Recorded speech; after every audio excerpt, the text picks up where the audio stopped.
We, at the Libertarian Party of the United Kingdom, we recognise Bobi Wine as the legitimate president of the Republic of Uganda. They recognize Bobi Wine as the legitimate president of the Republic of Uganda. The ballot had a number of candidates, 8 of them. And Museveni's name and picture was the last one on that ballot. Look at where these folks are taking.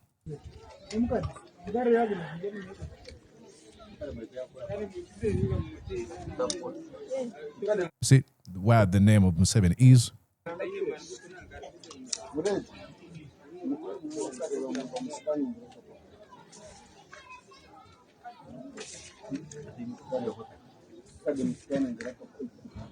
We've seen the harassment and the intimidation of Bobi Wine and his supporters in the last few weeks during the campaign. We've seen violence against protesters in the streets. We've seen an internet blackout of the country in the last week or so. And so I think Bobi Wine is right when he comes out and says that this is not a credible election. This has been incredibly flawed. There's been stuffing of ballot boxes. No one really believes that Museveni could have won a 72% victory here. I think one of the... It is laughable. No one believes. He gave himself 72%. As the vast majority of Ugandans continue to grapple, think through what we witnessed. Blatant vote rigging. A few people from across the world are deciding to recognize Bobi Wine as the duly elected president of Uganda. And I'll show you, this is from the Libertarian Party of the United Kingdom, and this is what they have to say regarding Uganda's elections. The gentleman in this photo is Bobi Wine, opposition leader in the Republic of Uganda. The Western press have been silent this evening because there's been other news. Donald Trump, Greenland, so on and so forth. It is incumbent upon every libertarian, every believer in democracy and freedom to call out authoritarianism wherever it may be. Today, in the Republic of Uganda, we saw an election held under an internet blackout, held under the intimidation of political opponents, and now President Museveni has been returned for the 7th time since 1986. We, at the Libertarian Party of the United Kingdom, do not buy this. We recognise Bobi Wine as the legitimate president of the Republic of Uganda. They recognize Bobi Wine as the legitimate president of the Republic of Uganda. And that is Alex Zaichowski. He was in 2024 was a candidate for Northeast Hampshire constituency. That's what they're saying. What else are we getting from people outside of Uganda? We've seen so many people trying to convince us that the election was free and fair, especially those who serve in the Museveni regime. Ladies and gentlemen, I am here to show you receipts that this election didn't meet the bare minimum of a free and fair election. Welcome to Mordecai Murisa Live. You're watching Mordecai Marissa Live political commentary. Please consider subscribing to help grow Uganda's Voices of Struggle ecosystem. Thank you. I cannot appreciate you enough for using your valuable time to always go on social media, break down things for people.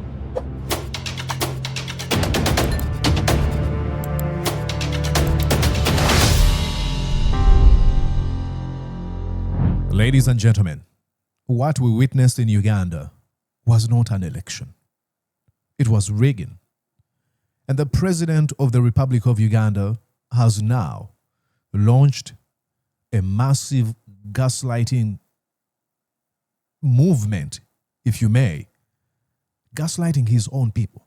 In situations where people were killed, innocent people were killed, the president is choosing to refer to them as traitors and terrorists.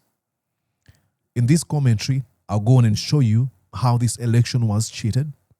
I'll show you what has been done, and you may make a conclusion for your own self. But I'm telling you, it was a sham election. Let's go on and listen to this journalists tell us about Uganda's elections.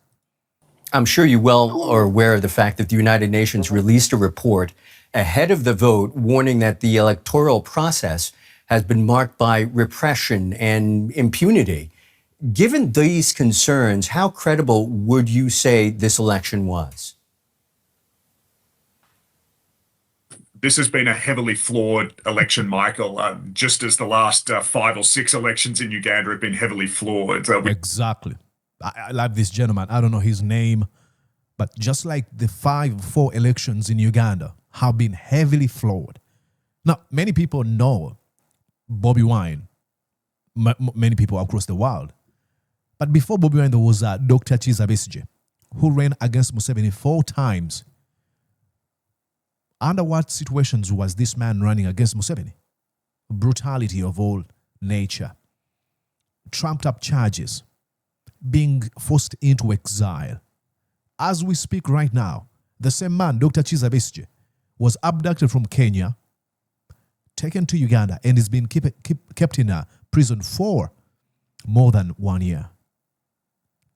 Now, this is how Museveni treats his political opponents.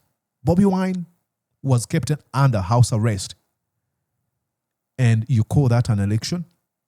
An election held under internet blackout? Is that an election? An election where polling agents and leaders of the National Unity Platform, Bobi Wine's political party, are being abducted and disappeared. Up to now, we do not know where 2 deputies of Bobi Wine's are. Mama Lina Zedriga, the deputy president of the NUP in northern Uganda, and Mama Jolly Tukamushaba, the deputy president of the NUP for western Uganda. That's a free and fair election, and I'm going to show you videos here of how they are being abducted. We've seen the harassment and the intimidation of Bobi Wine and his supporters in the last few weeks during the campaign. We've seen violence against protesters in the streets. We've seen an internet blackout of the country in the last week or so. And so I think Bobi Wine is right when he comes out and says that this is not a credible election. This has been incredibly flawed. There's been stuffing of ballot boxes. No one really believes that Museveni could have won a 72% victory here. I think one of the it is laughable. No one believes he gave himself 72%. Unbelievable. Now let me. Hey, I brought my receipts here. This is the polling station where Museveni voted. It is called Karo High School. Listen here to this, what this gentleman says. 589. Museveni received 589 votes, and then others 0, invalid 5. But here's the thing. If you look down here, the total number of voters within that area is 577 voters. But Museveni got 589. Make it make sense. The mathematics doesn't add up. Math is not added. No, how does it go? Math is not mathing. Absolutely. Math is not mathing. Look at that, ladies and gentlemen. And this man, so other 0. Museveni had 589 votes. Others 0. Others. Where? Karo High School.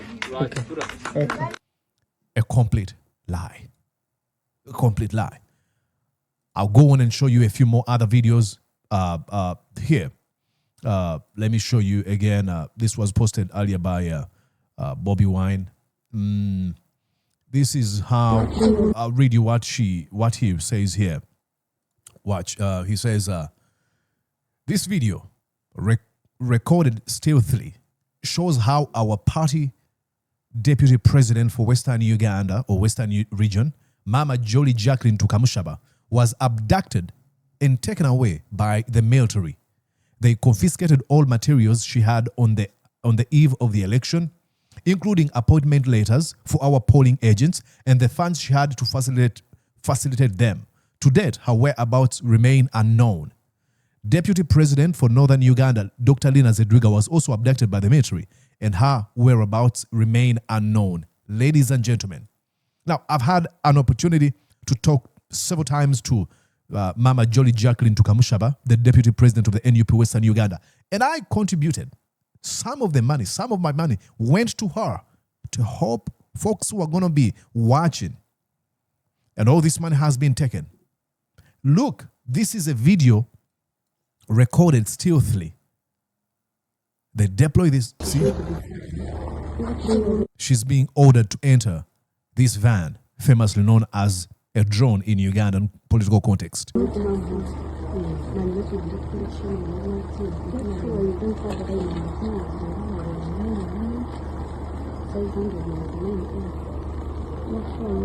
Look at all these soldiers.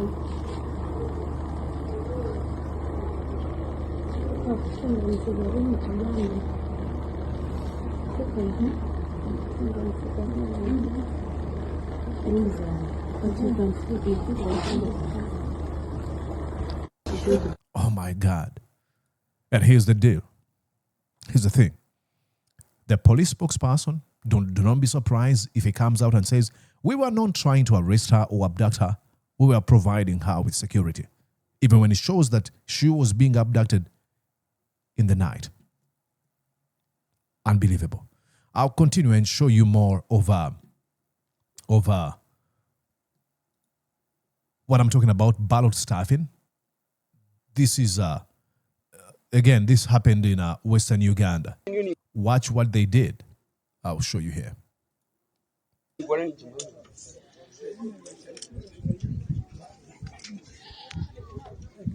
The ballot had a number of candidates, 8 of them. And Museveni's name and picture was the last one on that ballot.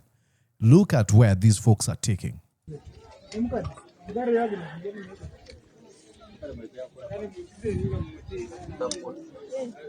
See where the name of Museveni is?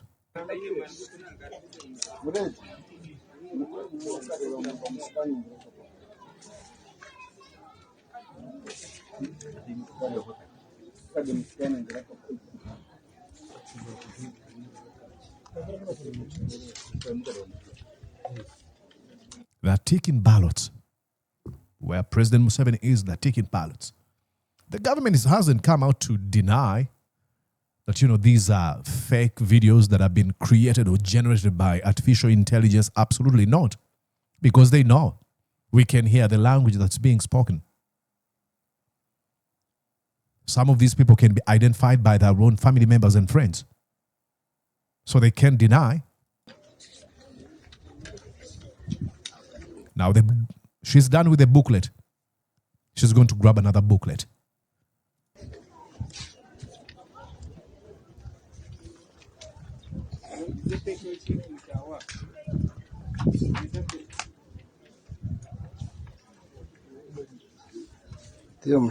She's making sure she's double checking to make sure that she didn't miss a page. When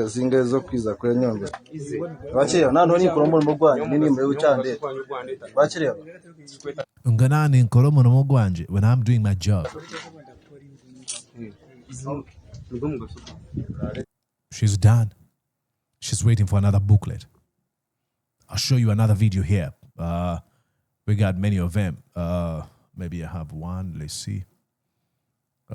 Okay, wait a second. I got to show you another video. The other video I wanted to show you. Okay, I got it. It's right here. Okay. And this one was, again, this too was recorded stealthily. Watch. This is the Antonde. This is western part of Uganda. See what they're doing. They're all taking the last name, which is Yoweri Kaguta Museveni.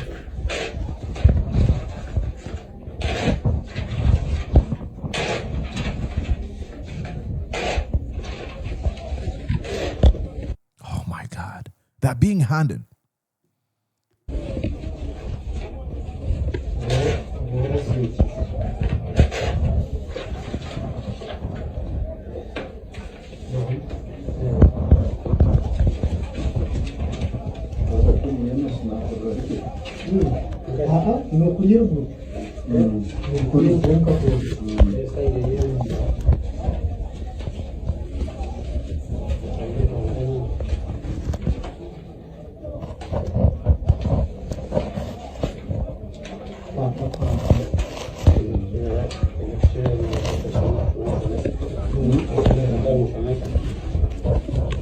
Unbelievable.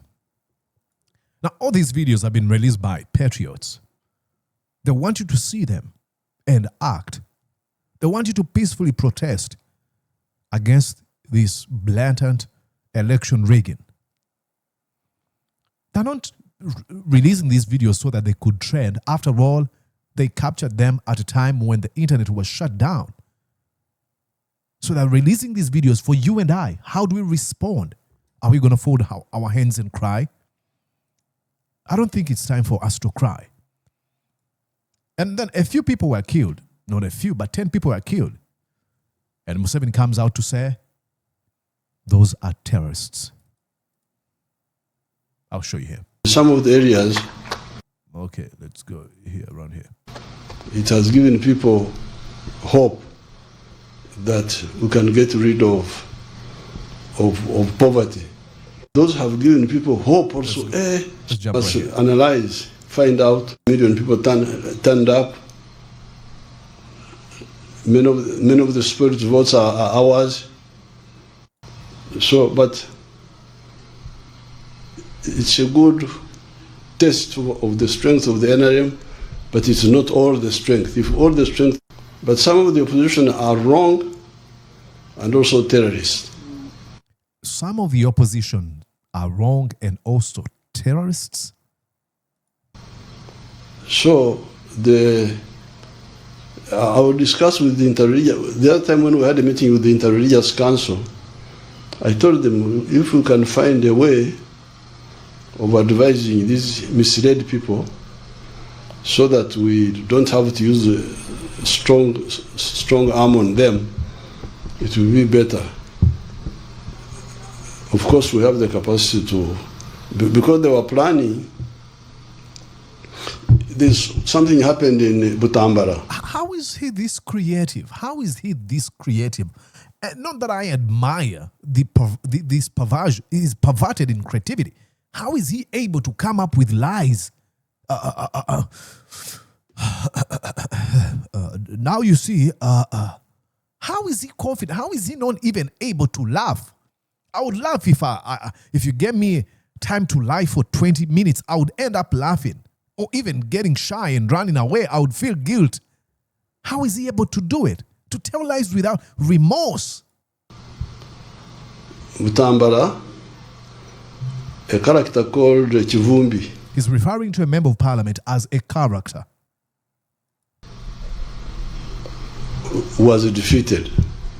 No, cheated. Now the plan everywhere The plan everywhere was that where Nup is defeated, gangs with the pangas. You remember pangas?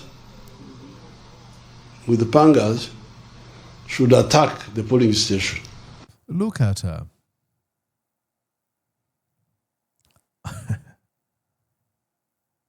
I won't say what I was going to say. Look at these people, religious leaders, the clergy. Listen to him. Tell them lies. Feed them with lies. And they won't question anything whatsoever. But the moment they leave this, he invited them in his home district where he has a residential place. He invited them. The moment they leave or they go back to their churches and mosques, they will be preaching to their congregations. It's bad to lie. Yet they've listened to a man who is telling blatant lies. And that's what they did. When Chivumbi was defeated, they came with the pangas to attack the polling station and they were shot. 7 of them were shot dead there with the pangas. Ladies and gentlemen, this man is, I don't know, he's telling lies. The man is referring to that he had a gang that were holding machetes, pangas, these people that were killed in the gate of this gentleman. They were not gangs. They were not terrorists. No, these were human beings. These were polling agents for the gentleman. I'll show you one of them. And if he goes on to make these baseless, stupid accusations, the president of Uganda is the number one consumer of security intelligence. How come he's not able to be told that we have so and so? And if Mwanga Chivumbi, a member of parliament, has been commanding or has terrorists in his home, how about you summon Mwanga Chivumbi, arrest him, open treasonous charges against him? Why not? Do you know why? Because under minimal scrutiny, whatsoever Museveni is saying falls apart. Geez, this is one of the so-called terrorists or members of the gang, Museveni. Museveni is referring to this lady as a gang. Very sensitive.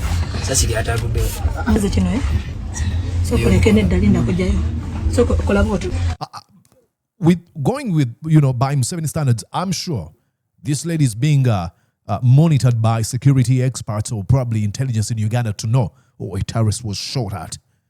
Are we keeping eyes on her so that she doesn't plan any terror attack against Uganda? Absolutely not. He's a charlatan, a scoundrel who just enjoys telling lies. That's wrong.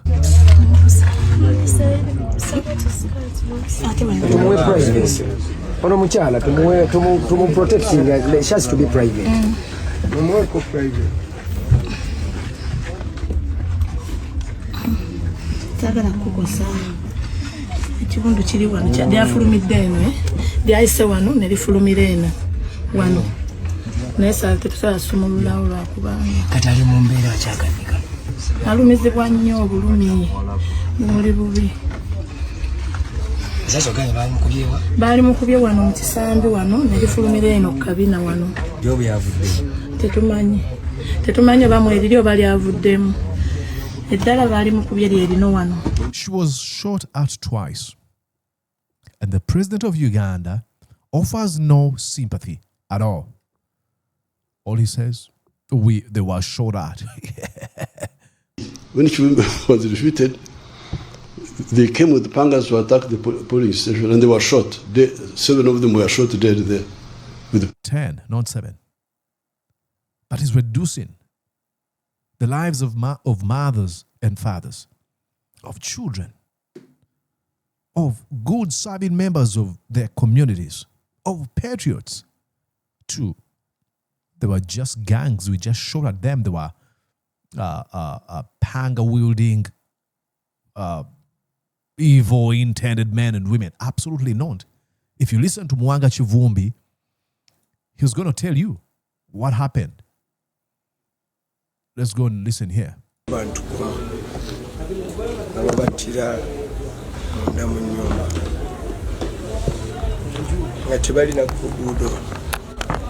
See, this is the gate to Muhammad Mwanga Chivumbi's home.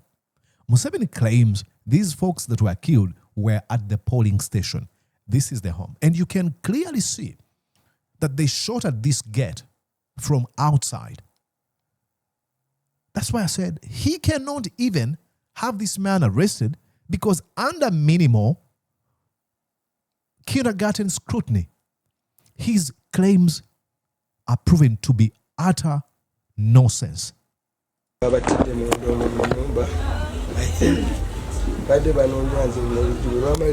says they were searching, they were looking for him.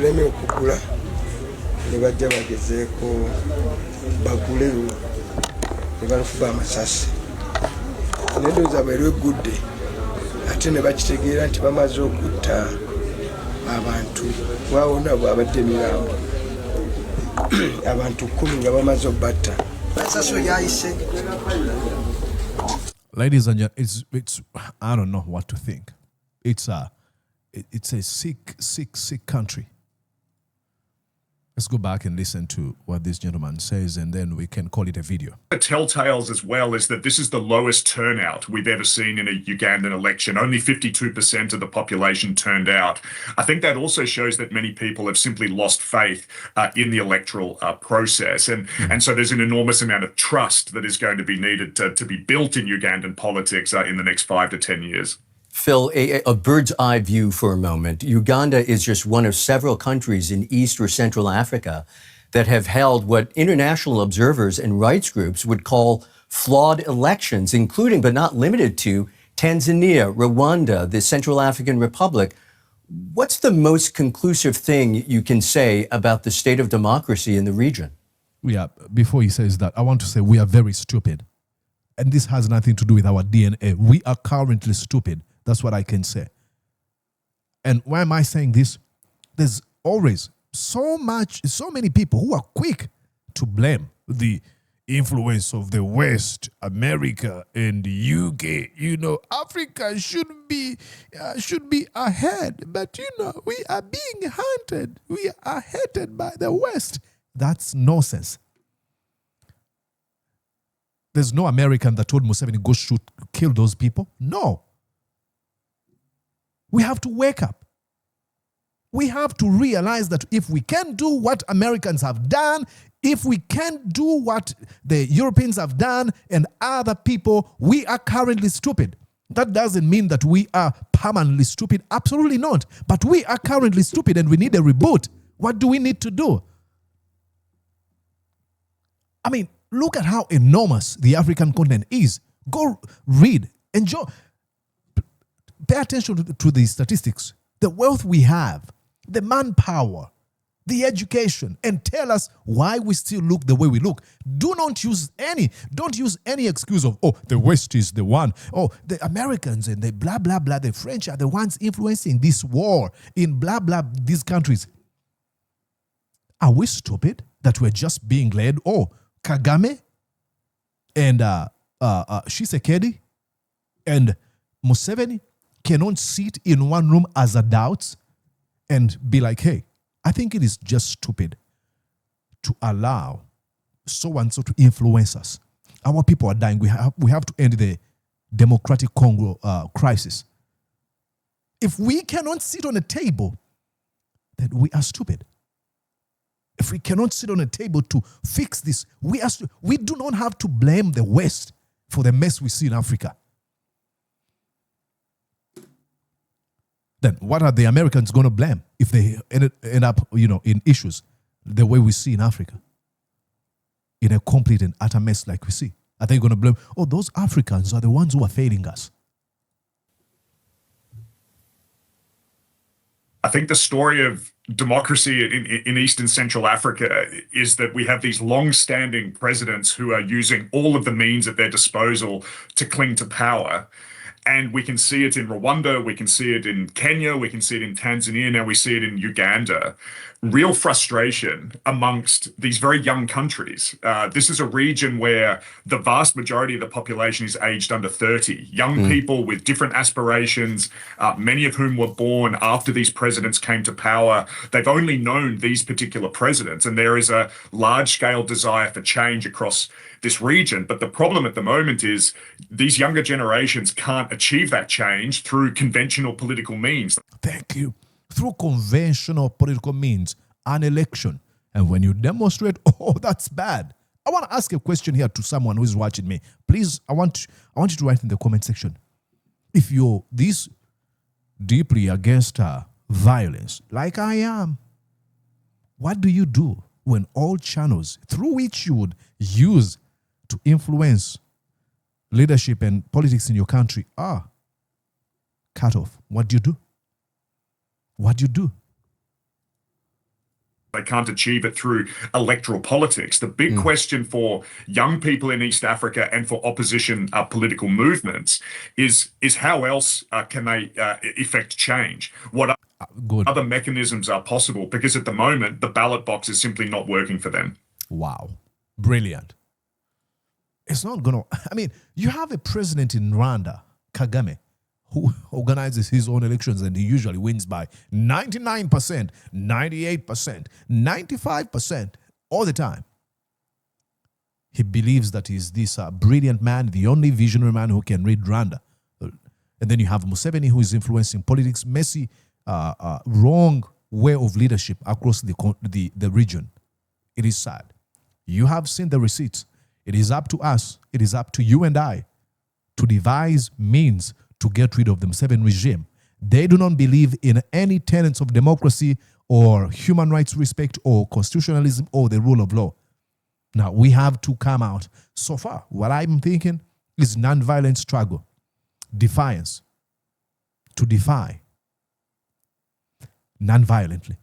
You let me know what you think. My name is Mordecai Murisa, and I'll be back soon. Please stick around and make sure that you are subscribed to this feed. I'll see you soon. Bye-bye.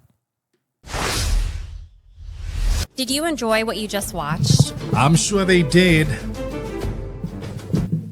I'm going to guess that you did. How about you consider subscribing to Mordecai Marissa Live YouTube channel? Thank you.